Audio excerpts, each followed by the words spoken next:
Hello friends. మనము యూజువల్‌గా ఆస్తికులతో మాట్లాడుతుంటాము.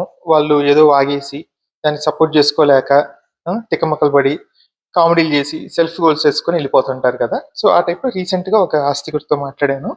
And ఆయన ఏం కామెడీ చేశాడు, ఆయన ఏమి చెప్పాడు అనేది చూద్దాము.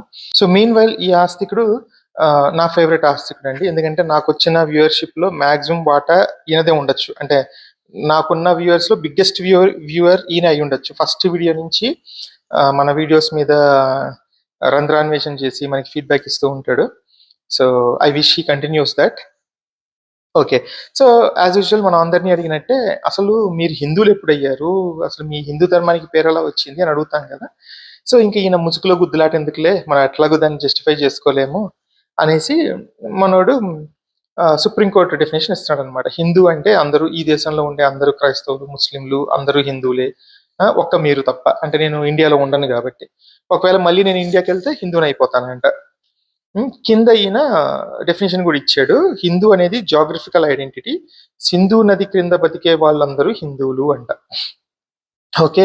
సో, ఒక్క దెబ్బతో ఈయన చాలా పిట్టల్ని కొట్టేసాడు. ఏంటి అంటే, ఇప్పుడు చెప్పుకుండే హిందూ శక్తులు, హిందూ జనశక్తులు, హిందుత్వ మోకలు, పొలిటికల్ పార్టీలు, మన ప్రైమ్ లీడరు, హిందూ హిందూ నరుస్తుంటారు గదా! లేకపోతే ఇది హిందూయిజాన్ని విశ్వవ్యాప్తం చేయడానికి మన ఎన్ఆర్ఐలు ఎంత కష్టపడుతున్నారనుకున్నారండి? రాత్రింబగళ్ళు కష్టపడుతున్నారు. ఇప్పుడు వీళ్ళందరికీ "నువ్వు హిందువు కాదురా బాబు, నువ్వు హిందువు అనుకుంటే నువ్వు పెద్ద ఫూల్‌వి" అన్నావనుకోండి, పాపం గుండాకి చస్తారనమాట. సో, కింద కమెంట్‌లో ఒక చోట అన్నాడు గూడా, అలా హిందువులని చెప్పుకునే వాళ్ళందరూ మూర్ఖులు అని చెప్పి. ఓకే. సో, అందరిని మూర్ఖుల్ని చేసేసాడు. నెక్స్ట్ ఈ డెఫినిషన్ గూడా మనం ఇన్ని రోజుల నుంచి ఏదైతే చెప్తున్నామో, ఈ హిందూ ముసుగు తీసేసి ఇంక ఈయన కరెక్ట్ డెఫినిషన్ ఇచ్చాడు గాబట్టి, సో, మనకి ఇంకా హ్యాపీ అనమాట. మనం ఏదైతే మార్పు చూద్దాం అనుకుంటున్నామో, సో, అది మనం చూస్తున్నాం. ఓకే. సో, నెక్స్ట్ నేను అడిగిన క్వెషన్ ఏంటంటే, సరే హిందూ అనేది జియోగ్రఫికల్ ఐడెంటిటీ. సరే నీ మతానికో, లేకపోతే ఆచారాలకో, ఫెయిత్‌కో, బిలీఫ్‌కో, నమ్మకాలకో ఏదో పేరుంటది గదా! ఆ పేరేంటి అని అడిగాననమాట.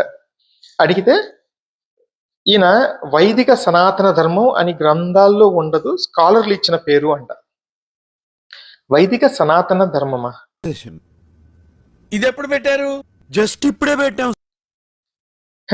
ఇలా ఇలా కామెడీ చేస్తుంటాడు. సో, గ్రంథాల్లో ఉండదంట, స్కాలర్లు ఇచ్చారంట. సరే ఏ స్కాలర్లు ఇచ్చారో చెప్పురా నాయనా అంటే, ఇంక దానికి ఆన్సర్ లేక, ఇప్పుడు ఏ పేరుతో పిలిస్తే మీకొచ్చే నొప్పేంటి? ఎగ్జాక్ట్‌లీ. ఇప్పుడు వీళ్ళు హిందూ అని అంటున్నా, సనాతనం అంటున్నా, లేకపోతే వైదికం అంటున్నా, ఏ దానికి వీళ్ళకి మీనింగ్ తెలియదు. దేనికి తెలియదనమాట. కనీసం ఇప్పుడు వేదాలు, వైదికం, వేదాల్లో అంత గొప్ప నాలెడ్జ్ ఉంది అంటున్నారు కదా! సాయనుడు రాసిన వేదాలు కానీ, లేకపోతే ఇంకా వీళ్ళ నమ్మకం, వీళ్ళు నమ్మే వాళ్ళు ఎవరు ట్రాన్స్‌లేట్ చేసిన వేదాలు గాని వీళ్ళెప్పుడు చదవలేదు.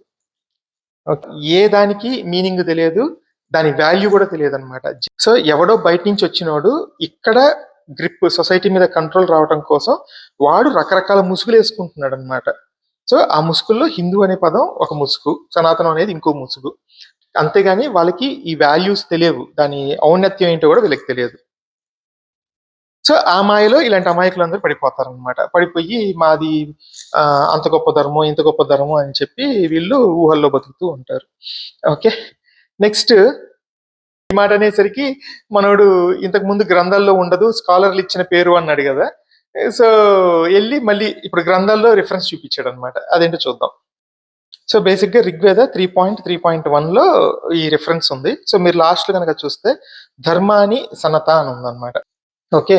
ఈ సనతకి, సనాతనకి కూడా పెద్ద లింక్ అయితేనే ఉందనుకోవట్లేదు. But okay.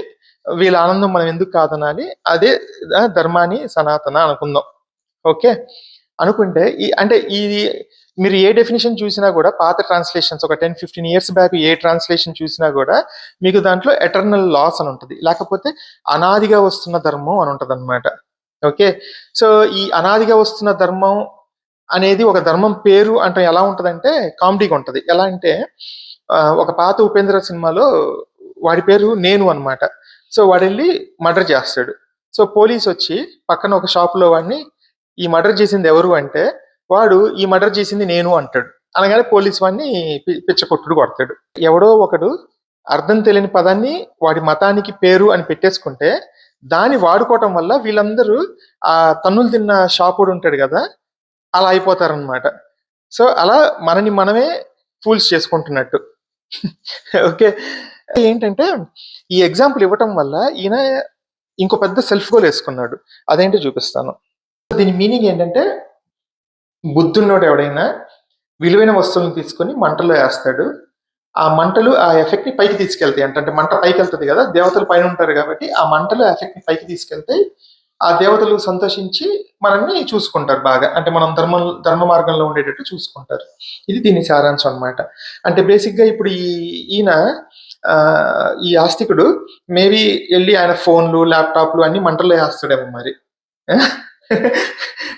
లేకపోతే ఇదివరకు రోజుల్లో విలువైన వస్తువులు ఏముంటాయండి, ఆవులు, గుర్రాలు, నెమళ్ళు, జింకలు, ఇవే కదా.